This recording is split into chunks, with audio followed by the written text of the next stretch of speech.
Welcome to episode 5.5, How to Cut Floor I-Joists.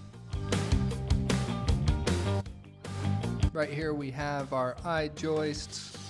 That's the only thing that we use on our new construction. I wouldn't go any other way.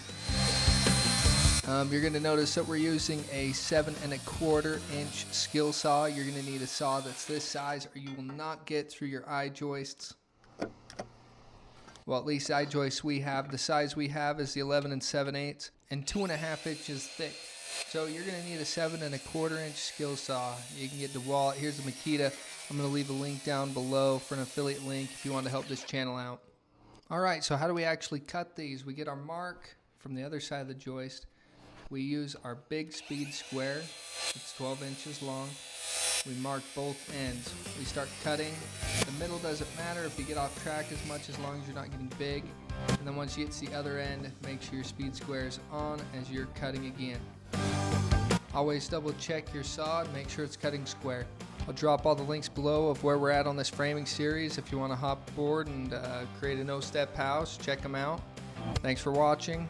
Happy building.